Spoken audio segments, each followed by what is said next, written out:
안녕하세요. 스카이프리즌 김하늘 변호사를 통해 보는 생활법률 시간입니다. 저는 이 프로의 진행을 맡은 유연아입니다.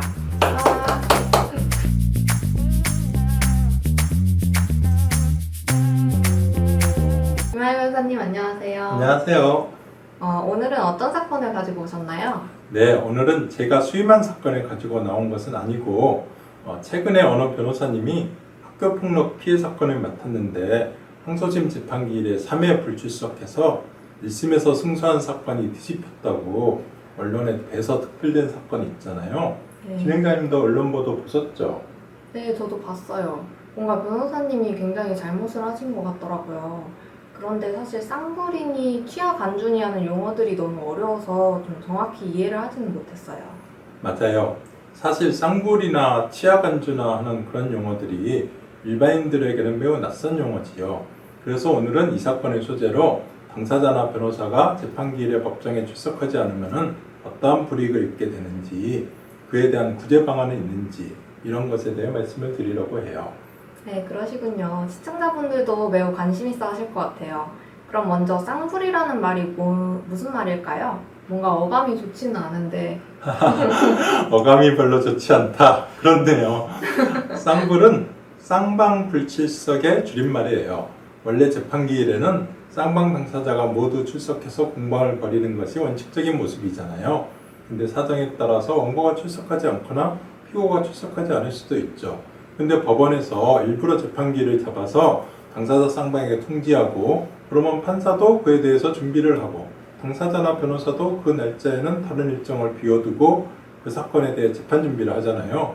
근데 일반 당사자가 출석하지 않게 되면 재판이 제대로 진행되지 못해요. 어쩔 수 없이 다시 재판기일을 잡아야 되는 거죠. 그렇게 되면 소송은 소송대로 지연되고 재판을 애써 준비한 판사라든가 상대방 변호사는 헛수고를 하는 셈이잖아요. 그래서 우리나라에서는 이처럼 재판기일에 출석하지 않은 당사자에 대해서는 법으로 불이익을 주고 있어요. 아, 그렇군요. 말씀을 들어보니까 불이익을 주기는 해야겠네요. 그러면 재판기일에 출석하지 않은 당사자에게는 구체적으로 좀 어떤 불이익이 주어지나요? 민사사건과 형사사건에 따라 다른데요. 형사사건에서 피고인이 출석하지 않으면 구속될 수도 있고, 일정한 요건을 갖추면 피고인이 출석하지 않는 상태에서 그대로 재판이 진행될 수도 있어요. 근데 지금 언론에 보도되고 있는 사건은 형사사건이 아니라 민사사건이니까 일단 여기서는 민사사건으로 한정해서 설명을 드릴게요. 민사사건에서 소송을 제기한 사람을 원고, 소송을 제기당한 사람을 피고라고 해요. 먼저 피고가 재판에 불출석하면 어떠한 불이익이 있는지 알아볼게요. 피고가 소장을 송달받았는데 답변서나 준비서면을 제출하지도 않고 재판기일에도 출석하지 않으면 원고 주장을 그대로 인정하는 것이라고 봐요. 원고 주장이 맞으니까 다툴 게 없으니까 안 나오는 거 아니냐, 이렇게 되는 거죠. 이것을 자백간주라고 해요. 간주라는 말은 그렇게 본다라는 뜻이에요. 명시적으로 자백한 것은 아니지만 법률적으로는 자백한 것으로 본다는 말이죠. 네, 그렇군요. 그러면 피고가 출석하지 않으면 원고 주장을 그대로 인정하는 것이 되고, 그러면 재판에서도 당연히 지겠네요. 맞아요. 다만 재판기일 이전에 미리 원고의 주장을 다투는 내용의 답변서나 준비서면을 제출하였을 경우에는 그렇지 않아요. 이런 경우에는 이미 원고 주장을 인정하지 않는다는 의사를 피고가 명확히 표시했기 때문에 재판기일에 출석하지 않더라도 그와 같은 주장을 법정에서 진술한 것으로 보고 그 다음 절차로 넘어가게 되죠. 네, 알겠어요. 그러면 원고가 출석하지 않으면 어떤 불이익을 입게 되나요? 네, 이게 이 사건에서 중요한 포인트가 되는 건데요. 원고가 출석하지 않으면 소취하의 효과가 발생하게 돼요. 취하라는 것은 어떠한 신청을 철회하는 의사표시를 말하는데요. 쉽게 말하면 없던 것으로 하겠다는 말이에요. 고소장을 제출하였다가 호소 취하를 하게 되면 호소가 없던 것으로 되고, 소장을 제출하였다가 소를 취하면 소 제기가 없던 것으로 되는 거예요. 아, 그러면 원고가 재판기일에 출석하지 않으면 소 제기가 없던 것으로 되는 건가요? 맞아요. 그런데 보통 일반인들이 소를 제기하려면은 아주 큰 마음 먹고 하는 거잖아요. 그리고 소송은 금방 끝나는 것도 아니고 몇 년씩 걸리는 경우도 많고, 그 사이에 재판기일이 한 번만 열리는 것도 아니고, 근데 어쩌다 한번 사정이 있어서 재판기일에 출석하지 않았다고 해서 소가 취한다고 하면 원고로서는 억울한 경우가 생길 수가 있죠. 그래서 한 번 재판기일에 출석하지 않았다고 해서 바로 소치하의 효과가 생기는 것은 아니고 합쳐서 2번 또는 3번 불출석해야 비로소 소치하의 효과가 생기는 거예요. 그런데 2번이면 2번이고 3번이면 3번이지 2번 또는 3번은 무슨 말이에요? 네, 처음에 민사소송법을 제정할 때는 2번이었어요. 근데 아까 말했다시피 몇 년씩 걸리는 소송도 있다 보니까 2번 불출석하면 무조건 소가 취하되도록 규정한 민사소송법 조항에 대해서 사람들이 불만이 쌓이기 시작했어요. 특히 변호사들의 원성이 자자했죠. 그래서 1990년에 민사소송법을 개정해서 2번 불출석해도 한 달 이내에 다시 재판기일을 지정해달라고 신청을 하면 법원은 다시 재판기일을 지정해서 재판을 계속하도록 바꿨어요. 그 후에도 다시 불출석하면 그때야말로 완전히 확정적으로 수치화가 되도록 한 거지요. 그러니까 2번 불출석했는데 한 달 이내에 기일 지정 신청을 하지 않으면 그냥 소치화 효력이 생기는 거고, 그런 경우에는 2번 불출석으로 소치화가 되는 거고, 2번 불출석하고 한 달 이내에 기일 지정 신청을 하면은 3번을 불출석해야 확정적으로 소치화 효력이 생기는 거예요. 이해했어요? 좀 어리둥절한 표정인 것 같은데요. 눈치채셨어요? 역시 법률은 일반인들에게는 너무 어려운 것 같아요. 아무튼 원고가 재판기일에 2번 또는 3번 출석하지 않으면 자칫하면 소송 자체가 취하된다는 말이잖아요. 맞아요. 그러니까 원고건 피고건 재판기일에는 시간을 지켜서 잘 출석하는 것이 중요한 거죠. 어떻게 보면 기본이라고 할 수 있는 거죠. 네. 그런데 아까 쌍불이라는 말이 쌍방 불출석을 줄여서 일컫는 말이라고 하셨잖아요. 재판기일에 원고도 안 나오고 피고도 안 나오고 그런 경우도 있나요? 실제로는 거의 없죠. 그래서 쌍방 불출석이라는 말은 사실상 원고가 출석하지 않는 경우를 말한다고 생각하시면 돼요. 원고가 출석하지 않은 경우에 법원에서는 피고에게 원고가 불출석했는데 원고가 불출석한 상태에서 그대로 재판을 진행할 것인지 아니면 쌍방 불출석으로 처리할 것인지를 물어봐요. 그래서 피고 측에서 쌍방 불출석으로 처리해 달라고 하면 조서에 피고 변론하지 아니하다라고 기재를 해요. 그러면 쌍방 불출석, 줄여서 쌍불이 되는 거예요. 그렇군요. 쌍불은 사실상 원고가 출석하지 않는 경우를 말하는 거군요. 그런데 원고가 출석하지 않았는데도 쌍불로 하지 않고 피고가 그대로 재판을 진행해달라고 하는 경우도 있나요? 무조건 쌍불로 하는 것이 피고에게 유리하지 않나요? 아주 중요한 질문이에요. 이거는 소치하의 효력이랑 관련이 있어요. 앞서 말씀드렸듯이 소를 취하면 법원에 소송을 제기한 것이 없어져 버리는 거예요. 그러니까 원고는 나중에 다시 똑같은 소송을 제기할 수 있어요. 하지만 판결을 받으면 그 이후에는 똑같은 소송을 제기할 수 없어요. 당연하잖아요. 분쟁에 대해서 법원 판결을 받았는데 계속해서 똑같은 소송을 제기할 수 있다고 하면 소송은 끝없이 계속될 것이고 말이 안 되잖아요. 판결이 확정되면 설령 억울한 점이 있어도 일단 그 사건은 끝나야 맞는 거죠. 이거를 법률 용어로 판결의 기판력이라고 해요.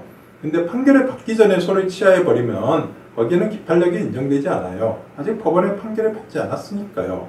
그러니까 예컨대 원고가 재판기일에 출석하지 않았을 경우 피고 측 변호사는 그 사건이 피고가 이길 것이 확실하다 싶으면 그냥 재판이 그대로 진행하는 것이 유리해요. 왜냐하면 쌍불 처리되어서 소치하로 끝나게 되면 원고가 나중에 다시 똑같은 소송을 제기할 수 있기 때문이에요. 네, 그렇겠네요. 원고가 불출석했을 경우 피고로서는 이길 것 같으면 그대로 재판을 진행하는 것이 유리하고 승패를 잘 모를 경우에는 쌍불 처리하면 되는 거군요. 네, 맞아요. 그러면 이제 본론으로 들어가서요. 언론에 보도된 모 변호사님의 쌍불 취하 사건은 어떤 내용인가요? 제가 그 사건 소송 대리를 직접 맡지 않았기 때문에 저로서도 언론에 보도된 내용을 보고 추측할 수밖에 없는데요. 언론에 보도된 내용을 종합하면 피해자는 2012년 중학교 때 학교폭력에 시달리다가 2015년 고등학교에 올라가서 자살을 한 것 같아요. 피해자 어머니가 환경미화원이신 것 같은데 이 사건을 2016년에 모 변호사에게 위임을 했었고요.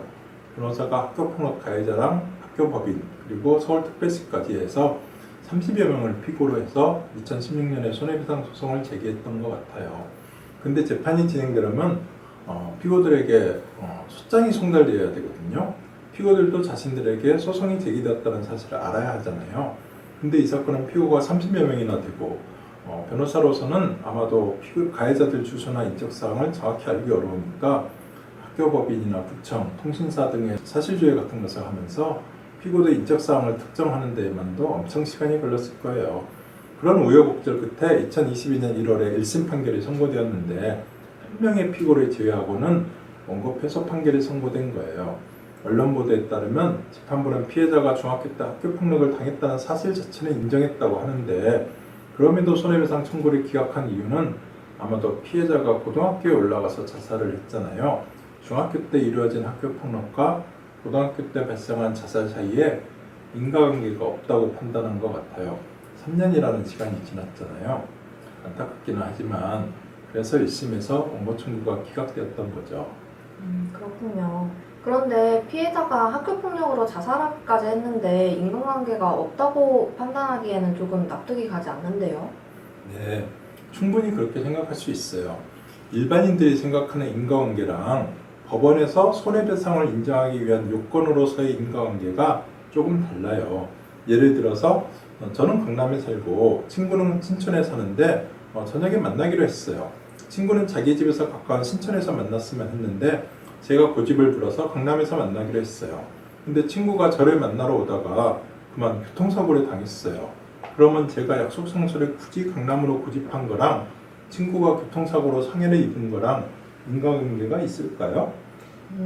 약속 장소를 강남으로 하자고 고집을 부리지 않았다면 교통사고가 발생하지 않았을 거니까 인과관계가 있다고 해야 하나요? 그런데 좀 이상한데요. 그렇죠.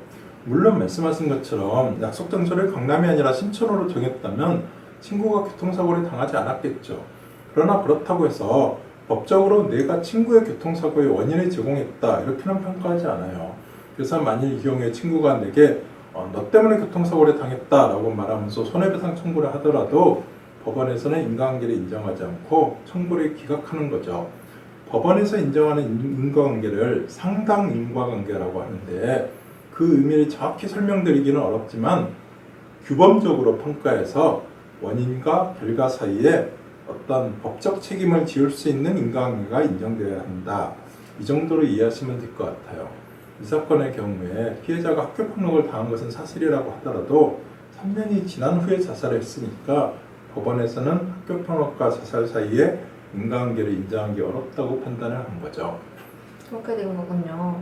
그런데 그러면 중학교 때 이루어진 학교폭력 그 자체를 가지고 손해배상을 청구할 수는 없는 건가요? 꼭 피해자가 자살해야 손해배상을 청구할 수 있는 건 아니잖아요.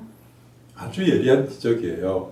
충분히 가능하죠. 근데 아마도 이 사건에서는 소멸시효가 지났을 것 같아요. 불법행위로 인한 손해배상은 그 손해 및 가해자를 안 날로부터 3년간 이를 행사하지 아니하면 시효로 소멸하거든요. 2012년 중학교 때 이루어진 학교폭력 행위로 인한 손해배상은 2016년 소재기 당시를 기준으로 보면 이미 3년의 소멸시효가 지났고 2015년 고등학교 때 발생한 자살은 학교폭력과 인과관계가 인정되지 않으니까 결국 원고 청구가 전부 기각된 거죠. 정말 안타까운 일이네요. 그런데 한 명의 피고에 대해서는 원고가 1심에서 승소했다고 하셨잖아요. 그건 어떻게 된 거예요? 네, 제가 예전에 올린 동영상에서 말씀드린 적이 있었는데 민사소송에서는 변론주의라고 해서 당사자가 주장하지 않은 내용에 대해서는 법원이 판단하지 못하도록 되어 있어요. 예컨대 채권자가 이미 소멸시효가 지난 대여금 채권을 가지고 주채무자랑 연대보증인에게 소송을 걸었다고 해봐요. 주채무자는 소멸시효가 지났다고 항변을 했는데 연대보증인은 법률을 잘 몰라서 그런 말을 하지 않았다고 가정해봐요. 그러면 주채무자에 대해서는 원고 청구가 기각되지만 연대보증인에 대해서는 원고 청구가 그대로 인용이 돼요. 이 사건에서도 1심에서 패소한 피고 한 명은 소장을 받고 일체 대응을 하지 않았던 것 같아요. 재판기일에도 안 나온 것 같고요. 아까 말씀드렸듯이 피고가 재판기일에 출석하지 않으면 원고 주장을 그대로 자백하는 효과가 발생한다고 했잖아요. 그래서 피고 한 명에 대해서만 원고 청구가 인용이 된 거죠. 그렇게 된 거군요. 그 후에는 어떻게 됐나요? 원고 측은 패소한 피고들을 상대로 항소를 한 것 같아요. 그리고 재판기일에 출석하지 않는 바람에 자백한 것으로 돼서 패소한 피고 한 명도 판결 받고 나니까 정신 차리고 항소를 한 것 같고요. 그러니까 솔직히 말씀드리면 이 사건은 중학교 때 있었던 학교 폭력과 피해자가 고등학교에서 자살한 사건 사이에 인과관계를 증명하지 못하는 한 항소심에서 원고 청구가 모두 기각되는 결과가 나올 것이 예정된 사건이었어요. 안타깝지만 법리적으로는 그렇죠. 아, 그렇군요. 저는 언론에서 원고 측 변호사가 항소심에서 3번 불출석하는 바람에 1심 판결이 뒤집혔다고 해서 당연히 이길 사건을 진 줄 알았는데 변호사님 말씀 들어보니 그건 아니었던 거네요. 네, 그래서 저는 원고 측 변호사 행동이 더 이해가 가지 않는 거예요. 정상적으로 재판기일에만 출석했으면 항소가 기각되더라도 변호사에게 책임을 물을 수 있는 사건은 아니라고 보이거든요. 근데 이걸 항소심에서 3번씩이나 재판기일에 출석하지 않아서 완전히 덤터기를 쓰게 되었단 말이에요. 이건 뭐 변명할 여지가 없는 거죠.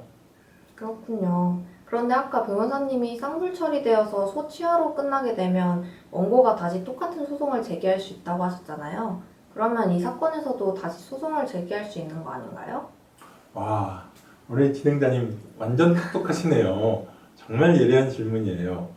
1심에서는 쌍불 처리되면 소치하가 되지만 항소심에서 쌍불 처리되면 항소치하의 효력이 발생해요. 1심 판결에 불복해서 항소를 했는데 항소가 치하되면 어떻게 되겠어요?